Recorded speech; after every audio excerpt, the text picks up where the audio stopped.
আসসালামু আলাইকুম। নয়া দিগন্তের নিয়মিত আয়োজন দিগন্ত বিশ্লেষণে আপনাদের স্বাগত জানাচ্ছি। আমি মোস্তাফিজুর রহমান। এই অনুষ্ঠানে সাধারণত আমরা দিনের ঘটে যাওয়া গুরুত্বপূর্ণ ঘটনাগুলোর বিশ্লেষণ করে থাকি। একজন সিনিয়র জার্নালিস্ট এ বিষয়ে বিশ্লেষণ করেন। আজকের বিশ্লেষণের জন্য আমাদের স্টুডিওতে আমন্ত্রণ জানিয়েছি নয়া দিগন্তের সম্পাদক সালাউদ্দিন মোহাম্মদ বাবরকে। বাবর ভাই, আপনাকে স্বাগত জানাচ্ছি আজকের বিশ্লেষণে। ধন্যবাদ আপনাকে। আসসালামু আলাইকুম। ওয়ালাইকুম আসসালাম। প্রিয় দর্শক, আপনারা জানেন গত পরশু ওসমান হাদি ইন্তেকাল করেছেন।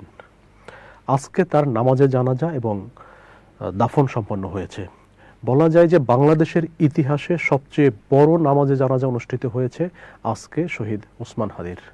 বাবর ভাই, আপনার কাছে জানতে চাচ্ছি যে বাংলাদেশের এই যে সবচেয়ে বড় নামাজে জানাজা অনুষ্ঠিত হলো, এই বিষয়টাকে আপনি কিভাবে মূল্যায়ন করবেন? দেখুন, বাংলাদেশের ইতিহাস রচনাকারী দুটো জানাজা আমরা দেখলাম। সেটা হচ্ছে আমাদের রাষ্ট্রনায়ক শহীদ জিয়াউর রহমান সাহেবের। এরপরে এত বড় জানাজা বাংলাদেশে কোথাও কেউ বলতে পারবে বলে আমার জানা নাই। আর আমরা যারা ওই জানাজার শরীক হয়েছিলেন তাদের কেউ কারো স্মৃতিতে এমন কোনো জানাজা নাই যেখানে আপনার এত লোকের সমাগম হয়েছিল। আপনি আই ওয়াজ ইনফর্মড, আমার কিছুক্ষণ আগে ভদ্রলোক বললেন উনি মেট্রো রেলে হাজার হাজার মানুষের মধ্যে সবাই বলছিল আমরা হাদিকে চিনলাম মৃত্যুর পর, এবং আজকে সেই হাদিকে সম্মান জানানোর জন্য তার শেষ বিদায়কে জন্য আমরা আজকে এখানে এসেছি, তারপরে শ্রদ্ধা জানানোর জন্য। হাদি চোখ বুঝেছেন, কিন্তু আমাদের জন্য যে বার্তাটা আমাদের চোখটা খোলা রাখতে হবে।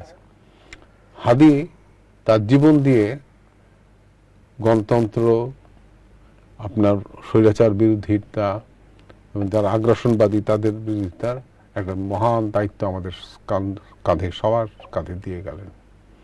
এখন ইতিহাস তিনি নির্মাণ করেছেন, যে জাতির ঘাড়ে তিনি ইতিহাসের দায় দায়িত্ব দিয়ে গেলেন, আমরা সেই ইতিহাসে ভূমিকা পালন করতে পারবো কি পারবো না, এটাই হবে আগামী দিনের ইতিহাস।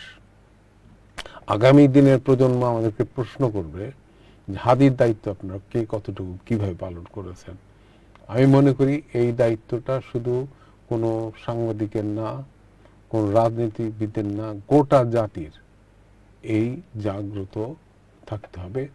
এই বাণীকে আমাদের বহন করতে হবে, এই বিশ্বাসকে আমাদের লালন করতে হবে। এই দেশকে হাদি ভালোবেসে গিয়েছিলেন, সেই ভাষাকে সমুন্নত রাখতে হবে। এই ভালোবাসা আমাদের শিখিয়ে গেল যে কারোর সাথে আপোষ করা যাবে না।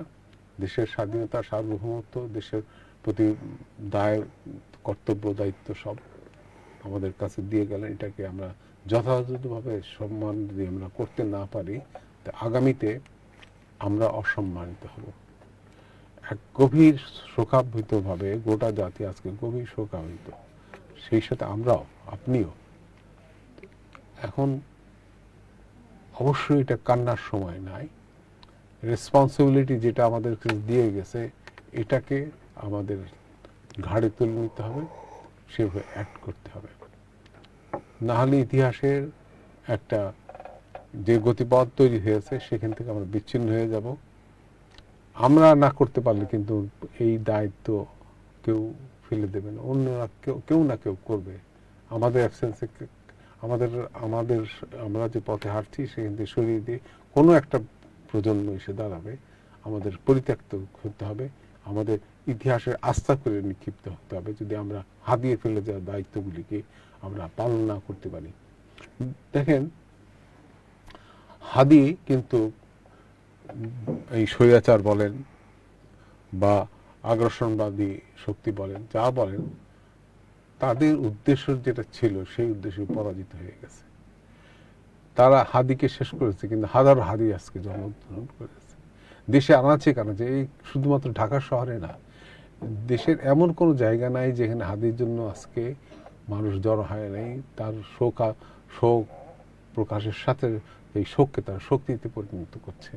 তারা কোথায় আর কোনোদিন কারোর সাথে আপোষ করবে না। এই ভূমিটা এমন একটা ভূমি, অনেকেই বলে জলজ ভূমি।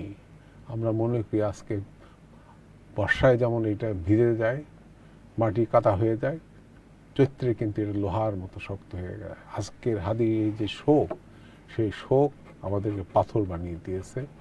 আমাদের দায়িত্ব কর্তব্য সম্পর্কে একটা অনুভূতি তৈরি দিয়ে গেছে। আমরা মনে করি এই হাদির ইতিহাস জন্মের পর জন্ম, কালের পর কাল, শতাব্দীর পর শতাব্দী এই দেশ থাকবে, হাদির ইতিহাসও সেইভাবে হবে। বাবুল ভাই, হাদিকে এখন বলা হচ্ছে যে সে সাহসের প্রতীক, অর্থাৎ বাংলাদেশের যারা জুলাই অভ্যুত্থানে নেতৃত্ব দিয়েছে কিংবা যারা অংশগ্রহণ করেছে তাদের হাদি তিনি ইন্তিকালের মাধ্যমে, শহীদ হওয়ার মাধ্যমে বাংলাদেশের মানুষকে আরো সাহসী করে দিয়ে গেল। তো আগামীতে মানে যে ন্যারেটিভটা তৈরি হয়েছে হাদির পক্ষে বা সাহসের পক্ষে, এরকম একটি প্রেক্ষাপটে ভারতের যে আগ্রাসন, এই বিষয়টাকে আপনি কিভাবে মূল্যায়ন করবেন? আপনি একটা দৃশ্য আমার মনে হয়, বহুদিন আগে যখন সীমান্তে একটু আমাদের হুলো চলছিল, তখন আমরা দেখেছি একজন বিজেপি সেনা, সে তার আধুনিক অস্ত্র নিয়ে ওখানে মোতায়েন ছিলেন। তার পাশে এসে একজন সাধারণ মানুষ কাস্তে হাতে বসেছিলেন। মানে এখানে সামরিক বেসামরিক কোনো তফাৎ নাই। এখানে প্রত্যেকটা মানুষ, তার প্রতিপক্ষ যদি ভারত হয়ে থাকে বা যে কেউ হয়ে থাকে, তার প্রতিপক্ষকে এতটুকু ছাড় দেওয়ার মানসিকতা এই দেশের কারণে না সৈনিকরা আছে, না একজন সাধারণ মানুষের আছে। দেখবেন যদি কোনো ক্রাইসিস তৈরি হয়, প্রত্যেকটা মানুষ কিন্তু এই কাস্তে হাতে সৈনিক হয়ে দাঁড়াবে। তার হাতে মরণাস্ত্র না থাকতে পারে, লাঠি থাকবে, কাস্তে থাকবে, কোদাল থাকবে, তারা প্রতিহত করবে। এই দেশের ইতিহাসে কখনো আপনার মাথা পেতে নেয়নি কেউ বর্ষতাকে। আপনার যুগে যুগে নানান দুর্যোগ এসছে, কিন্তু দুর্যোগের পরও এই দেশের মানুষ কিন্তু কখনোই কোনো সময় কোনো যুগেই আপনার আপোষ করেনি, কোনো আপনার অপশক্তির কাছে কখনো আপোষ করে নাই। তারা পাকিস্তানের সাথে আপোষ করে নাই। পরবর্তী পর্যায়ে যারা আমাদের এখানে এসেছিলেন, রাজত্ব করেছেন, আমরা দায়িত্ব পালন না, আমরা বলবো রাজত্ব পালন করতে এসেছিলেন, তাদেরকেও কিন্তু আপনার আমরা এই দেশের মানুষ ঠিক লেসেন্সটা দিয়ে দিয়েছেন তাদেরকে, সেই বার্তাটা নিয়ে গেছেন। দেখেন, মানুষের একটা জিনিস হলো যে তারা একটা মানুষকে কণ্ঠ রোধ করতে চেয়েছিলেন, কিন্তু সেখানে তারা ফেল করলেন। তারা হাজারো কণ্ঠ তৈরি করে দিলেন।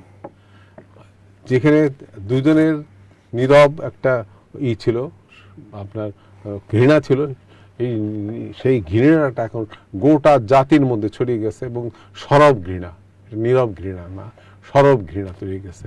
এটি হচ্ছে ফেলিউর অফ, আপনি বলেন আমাদের প্রতিপক্ষের রাষ্ট্রের বলেন বা শেখ হাসিনার বলেন, তারা আজকে যে ঘৃণার পাত্র হয়ে দাঁড়িয়েছেন, এটা হাদি মৃত্যুর আগে এতটা ছিল না, আজকে যতটা হয়েছে বলে আমি মনে করি। এটা তাদের পরাজয়, এটা একটা বড় ধরনের পরাজয়। তারা যেটাকে শেষ করতে চেয়েছিল সেটাকে দ্বিগুণ ত্রিগুণ চতুর্গুণ আরো বিকশিত হয়ে আপনার অটুট মৃত্যুটাই সেই বিকশিত করে দিয়েছে এবং চীনের প্রাচীরের মতো একটা মানে জাতীয় ঐক্য তৈরি করে দিয়ে গেছে এগেইনস্ট হেজমনি।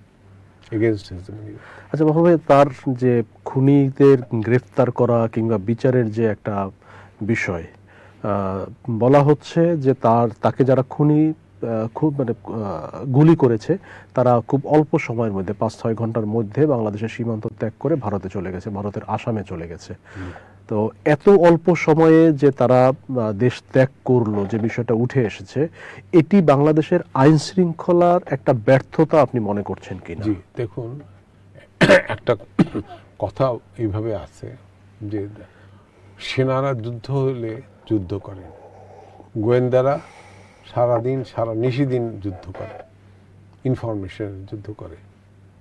অবভিয়াসলি এটা কোনো রকম আপনার যদি তারা দেশ ত্যাগ করে যায়, তাদের যে ডিসেন্ট একটা প্ল্যান্ট, আমরা ডিসেন্ট বলি ব্যাড সেন্সে, যে তাদের যে একটা অদ্ভুত ধরনের চেইন ওয়ার্ক ছিল, সেটাকে আমাদের গোয়েন্দারা ধরতে পারে নাই, বা ধরার ইচ্ছাও তাদের ছিল না। আমরা কাউকে এক্সকিউজ করি না, কিন্তু ইতিহাসের কাছে কিন্তু কেউ দায়বদ্ধতা অস্বীকার করতে পারবেন না। যার যতটুকু ব্যত্যয়, যার যতটুকু প্রাপ্য, ঠিক ততটুকু ইতিহাসে লেখা থাকবে। ইতিহাস কাউকে ক্ষমা করে না, ইতিহাস কাউকে ফ্লাওয়ারি করে না, বাড়তি কিছু দেয় না, কমতিও কিছু দেয় না। যার যতটুকু ভূমিকা, ঠিক ততটুকু ভূমিকা তারা হবে। আপনি ভুলে যাবেন না যে যারা যদি পালিয়ে যাওয়ার জন্য রুট ম্যাপ তৈরি করে দিয়েছে, ইতিহাসের দায় তাদের কাছে পড়বে একদিন। তারা এক্সপোজ হবে একদিন, তাদের গোটা পরিবার পরিজন ধিক্কার জানাবে, গোটা জাতি। এত বড় একটা ঘটনা ঘটানো হলো আপনার টোটালি একটা প্রি প্ল্যান্ড একটা অবস্থায়। আমাদের গোয়েন্দারা কি ঘুমিয়েছিলেন? এটা দুর্ভাগ্য না? আপনি দেখেন ফেলিউর অব আমাদের গোয়েন্দাদের ফেলিউরটা দেখেন। এটা ইচ্ছাকৃত কি অনিচ্ছাকৃত আমি জানি না, কিন্তু টোটাল দেখবেন আজ থেকে 2-4 বছরের মধ্যে তাদের যে ফেলিউরটা, তাদের যে আপনার এই দেশের মানুষের বিপক্ষে কাজ করা বলবো আমি, এটা এই কাজটা তারা করেছেন। এই ফেলিউর দায়িত্ব তাদের নিতে হবে না, শুধু ইতিহাসের কাঠগড়ায় তাদের দাঁড়াতে হবে। ইতিহাসের তাদের আজকে বিচার হোক, ইতিহাসে একদিন তাদের বিচার হবে। সেদিন তারা থাকুক বা না থাকুক, ইতিহাসের সেই বিচারের রায়টাও লেখা তবে থাকবে। আজকের নামাজে জানাজাতে জি, একটা বিষয় বারবার উঠে আসছে, বিশেষ করে যারা নামাজে জানাজাতে অংশগ্রহণ করেছে তাদের কাছ থেকে। এর মধ্যে একটা হচ্ছে যে তার খুনিদের দ্রুত আইনের আওতায় নিয়ে আসা, আর একটি বিষয় হচ্ছে যে হাদির যে আধিপত্যবাদের বিরুদ্ধে যে সংগ্রামটা ছিল সেই বিষয়টাই। তো হাদির যে খুনির যারা আছেন তাদেরকে বিচারের কাঠগড়ায় দাঁড়ানোর জন্য ইনকিলাব মঞ্চ ইতিমধ্যে 24 ঘন্টার একটা আলটিমেটামও দিয়েছে। জি। তো এই সময়ের মধ্যে আসলে কি মানে বাংলাদেশের যারা গোয়েন্দা আছেন বা আইন শৃঙ্খলা বাহিনী আছেন তাদের পক্ষে কি সম্ভব হবে আসলে দেখেন, এদেরকে খুঁজে বের আমরা করা? একটা কথা কিছুক্ষণ আগে বললাম, জেগে ঘুমালে কাউকে আপনি জাগাতে পারবেন না। এখন কিন্তু তাদেরকে টোটালি তারা অ্যাকিউজড হয়ে যাচ্ছেন।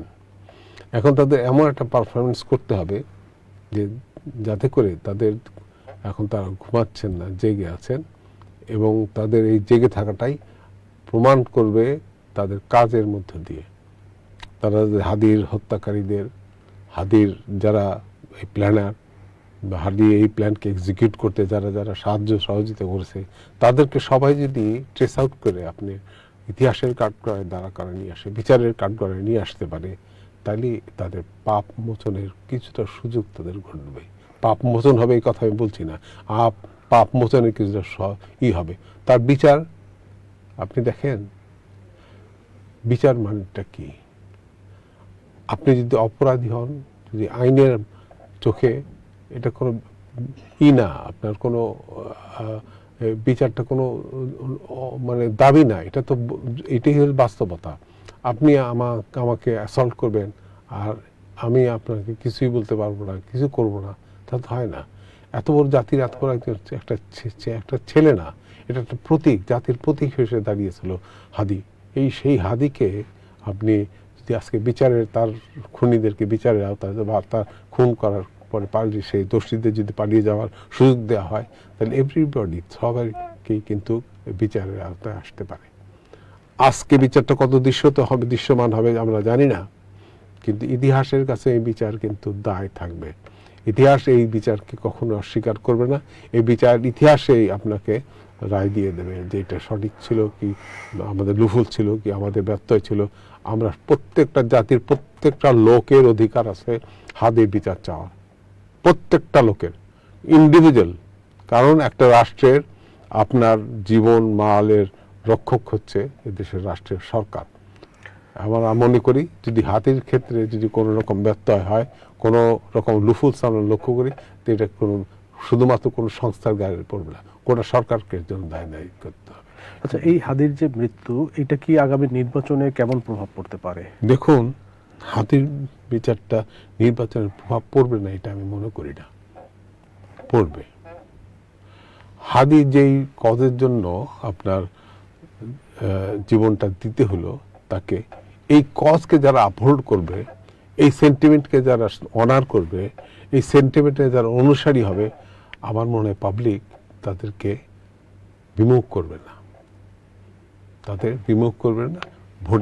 ভোটে আপনি ভুলে যাবেন এই দেশে আর হয়তো ভোটের বাণিজ্য করা যাবে না। তো ইতিহাসের সঠিক রায়টা জনগণ ঠিক মতো এবার দেবে। ফ্রি ফেয়ার ইলেকশনে দেখেন আমাদের ইতিহাসে আমরা মনে করি আমাদের জাতির আমরা জনসংখ্যার দিক থেকে শিক্ষা দীক্ষায় একটু হয়তো পিছিয়ে আছি, কেউ কেউ মনে করি আমরা, কিন্তু আমি মনে করি এই দেশের মানুষের জাজমেন্ট দেওয়ার ক্ষেত্রে সঠিক সিদ্ধান্ত তারা নিতে পারেন যদি ফ্রি ফেয়ার ইলেকশন হয়। গত 15 বছর কি আপনি বলবেন কোনো ইলেকশন হয়েছে সেখানে ফ্রি ফেয়ার ইলেকশন? তো দূরের কথা, আপনার ভোটারই ভোট কেমনে জানে, তার কারণ এটা ফার্স্ট একটা বলবো একটা জাস্ট একটা নির্বাচনের পুতুল খেলা। তো সেখানে কেউ যায় নাই। এই থেকে প্রমাণ হয় যে এই দেশের মানুষ নির্বাচনকেই উৎসব হিসেবে গ্রহণ করে।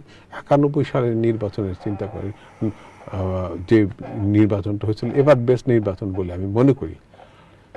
কিন্তু সেই নির্বাচনে আপনি খুব কম ব্যত্যয়ের কথা আমরা শুনেছি। আমি পার্সোনালি সেই সময় তো সাংবাদিকতা আমার শুরু পর্যায়ে, সেই সময় তো আমি দেখেছি যে that was A dissent vote. এই দেশের লোক সঠিক ভোট দিতে পারে। সেই রকম পরিবেশ আপনি তৈরি করে দেন, সঠিক রায়টা আপনি পাবেন, সঠিক রায়টা পাবেন। মানুষকে প্রতিদিনের যারা আপনার পাশে থাকছেন তারা আপনার বন্ধু কি বন্ধু না, তারা আপনার অধিকারকে খর্ব করছে কি করছে না, এটা কিন্তু তাদের কাছে স্পষ্ট। তারা ওই আপনার করবে না, গায়ের উপর ঝাঁপিয়ে পড়বে না প্রতিশোধ নেওয়ার জন্য, বরং তারা ভোটে প্রতিশোধটা নেবে।